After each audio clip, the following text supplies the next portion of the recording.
அனைவருக்கும் வணக்கம். இன்றைய யோகா பகுதியில் நம்ம பார்க்கக்கூடியது உத்தீத சிசு ஆசனா அப்படின்னு பார்க்க போறோம். சிசு ஆசனானா அவங்களுக்கு அதிலே பேர்லயே நமக்கு தெரிஞ்சிருக்கும், குழந்தை போஸ் மாதிரி அப்படி பண்றப்போ நம்ம சைல்ட் போஸ்ன்னு சொல்றாங்க, ராபிட் போஸ்ன்னு சொல்லலாம், சிசு ஆசனா சொல்லலாம், பாலா ஆசனா, அந்த மாதிரி நிறைய பேர் இருக்கு. அதாவது ஒவ்வொரு டெக்ஸ்ட்ல ஒவ்வொரு மாதிரி சொல்லுவாங்க. அதுக்கேற்ற மாதிரி நம்ம அப்படி செஞ்சுக்கோம். அது எப்படி பண்றதுன்னு பார்க்கலாம் வாங்க. உட்டான சிசு ஆசனா அதை எப்படி பண்றதுன்னு பார்க்கலாம். அதோட வேறுபாடுகளும் நம்ம பார்த்துடலாம். முதல்ல வஜ்ராசனால உட்காந்துக்கோங்க. ஆழ்ந்த மூச்சு உள்ளே இழுத்து வெளியே விடலாம். இப்ப அப்படியே கை நல்லா முன்னாடி நீட்டி எக்ஸ்டெண்ட் பண்ணிக்கோங்க. அப்படியே இந்த மார்ஜாரி ஆசனாக்கு வந்துருங்க. காலை கொஞ்சமா தள்ளி வச்சுக்கோங்க.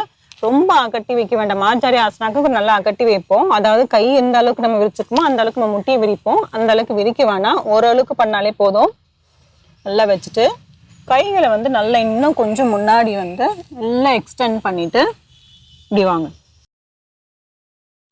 நம்ம பர்வதாசனால எப்படி பண்ணுவோமோ அதே மாதிரி இதுல முட்டி மட்டும்தான் போட்டிருக்கோம். பர்வதாசனால கால் நல்லா நீட்டி வச்சிருக்கோம். இல்லை முட்டி போட்டுட்டு பண்றோம், அவ்வளவுதான் வித்தியாசம். ஆனா நெற்றி பகுதி கீழே படணும்னு அவசியம் இல்லை. முடிஞ்சா வைக்கலாம், அப்படி இல்லைன்னா நீங்க அப்படியே இப்படி வைக்கிறதுனாலும் வைக்கலாம். இதுல இருக்கலாம். 1 2 3 4 5 6 7 8 9 10 தளர்த்திக்கலாம். வரும்போது மறுபடியும் கையை பின்னாடி கொண்டு வந்துட்டு அப்புறம் வஜ்ராசனால உட்காருங்க. ஆழ்ந்த மூச்சு உள்ளே இழுத்து வெளியே விடலாம். அப்படியே நம்ம முன்னோக்கி இப்படி கீழே படுத்துட்டோம்னா அது அப்படியே பாலாசனா. எல்லாமே ஒரே இதுதான். பாலாசனா, சிசு ஆசனா, சைல்ட் போஸ் எல்லாமே ஒரே மாதிரி தான். நிறைய வேரியேஷன்ஸ் மட்டும் வரும், அவ்வளவுதான். இப்போ அதுல ஒரு வேரியேஷன் பார்த்தோம். அடுத்தது இன்னொன்று பார்த்துடலாம். இது நீங்க செஞ்சு பழகிட்டீங்கன்னா கொஞ்சம் அட்வான்ஸா வர மாதிரி இருக்கும். அது எப்படி பண்றதுன்னு பார்க்கலாம். அதே மாதிரிதான் மார்ஜாரி ஆசனாக்கு வந்துருங்க. கொஞ்சமா காலை நகர்த்தி வச்சிருங்க. கை நல்லா முன்னோக்கி நல்லா எக்ஸ்டெண்ட் பண்ணிக்கோங்க. இப்போ என்ன பண்ணணும்னா உங்களோட மார்பு பகுதியும் உங்களோட தாடையும் கீழே வரணும். ஆனா கால் மார்ஜாரி ஆசனம் மாதிரியே தான், இந்த 90 டிகிரில தான் அப்படியே இருக்கணும். அது பார்த்துக்கோங்க. நல்லா முதுகு நல்லா வலிச்சு மார்பு பகுதி கீழே வரணும், தாடை கீழே வரணும். இதுல இருக்கலாம். 1 2 3 4 5 6 7 8 9 10 தளர்த்திக்கலாம். ஆழ்ந்த மூச்சு உள்ளே இழுத்து வெளியே விடலாம். ஃபர்ஸ்ட் அப்படியே பேசிக்ல இருந்து ஆரம்பிச்சு கொஞ்சம் கொஞ்சமா அட்வான்ஸா நம்ம போயிட்டு இருக்கோம். இப்போ அது ஒரு இது பார்த்தோம். இந்த அடுத்த வேரியேஷன் பார்த்தோம். இதுக்கு அடுத்த ஒரு வேரியேஷன் அது ஒன்று பார்த்துடலாம். அடுத்தது அதே மாதிரி இப்போ காலை மட்டும் சைடில் எக்ஸ்டெண்ட் பண்ணுறோம். நம்மளோட இடது காலை மட்டும் சைடில் எக்ஸ்டெண்ட் பண்ணிட்டு பாதத்தை நல்லா இப்படி கீழே வச்சுக்கிறோம். கைகள் மட்டும் இப்படி இருக்கணும். ஒரே ஒரு கால் மட்டும் நம்ம சைடில் எக்ஸ்டெண்ட் பண்ணுறோம். ஒரு கால் அப்படியே இருக்கட்டும். நல்லா வச்சு கைகள் முன்னோக்கி இப்படி எடுத்துட்டு போயிட்டு வைக்கிறோம். 1 2 3 4 5 6 7 8 9 10 தளர்த்திக்கலாம். ஆழ்ந்த மூச்சு உள்ளே இழுத்து வெளியே விடலாம். இப்போ அப்படியே நம்ம வலது காலில் பண்ணிடலாம். வலது காலை நீட்டி வச்சுட்டு கைகள் முன்னோக்கி நல்லா எக்ஸ்டெண்ட் பண்ணிட்டு முதுகு நல்லா இப்படி வளைச்சு இப்படி கீழே வைக்க போகிறோம். கீழே முடிஞ்சா கீழே வைங்க, அப்படி இல்லை இப்படி தான் வருதுன்னா இப்படி ஓகே. 1 2 3 4 5 6 7 8 9 10 தளர்த்திக்கலாம்.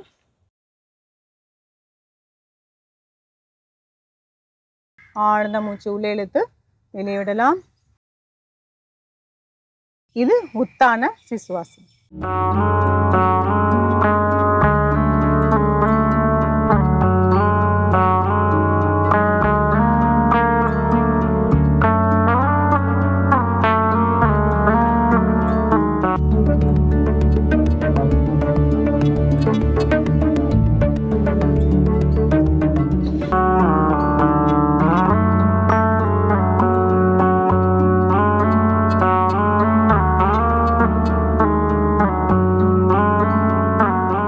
சிசு ஆசனாலே வந்து நிறைய வேரியேஷன்ஸ் வந்து இருக்கு.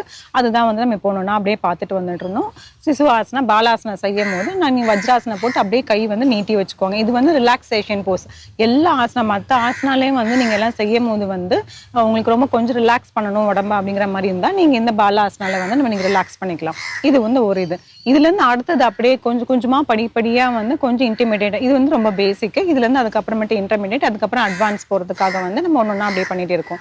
அது வந்து அது ஃபர்ஸ்ட் நம்ம 2-3 வந்து வேரியேஷன்ஸ் பார்த்துருந்தோம்னா மார்ஜாரி ஆசனால வந்து அப்படியே வந்து கை மட்டும் நீட்டிட்டு எக்ஸ்டெண்ட் பண்ணிட்டு பண்ணணும். அடுத்தது வந்து மார்பு பகுதியும் தாடையும் கீழே வச்சுட்டு பண்ணோம்.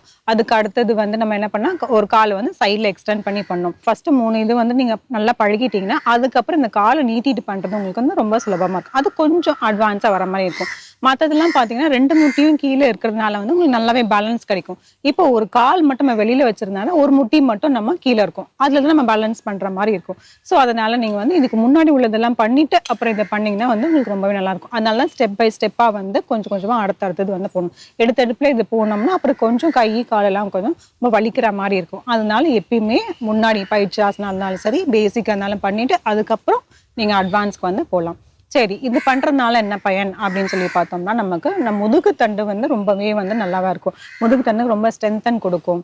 அதுக்கப்புறம் முதுகு நல்லா நீட்டி இருக்கிறதுனால அந்த முதுகு சம்பந்தமான பிரச்சனைகள், அந்த லம்பார் ரீஜன் சொல்றோம் இல்லையா, லம்பார் ரீஜன்ஸ், இந்த ஸ்பைன்ல இருக்கிறது வந்து எதுவுமே வந்து உங்களுக்கு வந்து வரதையும் வந்து நம்ம தடுத்துக்கலாம். அதுக்கப்புறம் கை எக்ஸ்டெண்ட் பண்றதுனால உங்களுக்கு இன்னும் கொஞ்சம் முதுகு நீளும். உங்களுக்கு எவ்வளோக்கு நீங்க முதுகு நீண்டி வைக்கிறீங்களோ அவ்வளோக்கு உங்களுக்கு ரொம்பவே நல்லது. அதே மாதிரி இந்த கூன் போடுறது அதெல்லாம் வந்து உங்களுக்கு வராது. இப்போ குழந்தைங்கலாம் வந்து நிறைய வந்து நிமிர்ந்தே உட்கார்றது இல்லை. பார்த்தீங்கன்னா வந்து அப்படியே ஃபோனை வச்சுட்டு இப்படியே குனிஞ்சிட்டே இருப்பாங்க.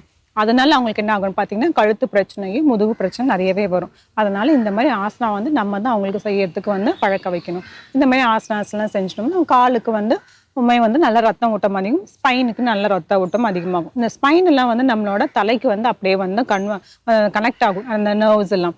ஸோ அதனால பிரெயினுக்குமே வந்து ரொம்பவே நல்லது. இந்த ஆசனம் வந்து முயற்சி பண்ணி பாருங்க. மீண்டும் அடுத்த பகுதியில் சந்திக்கலாம். நன்றி, வணக்கம்.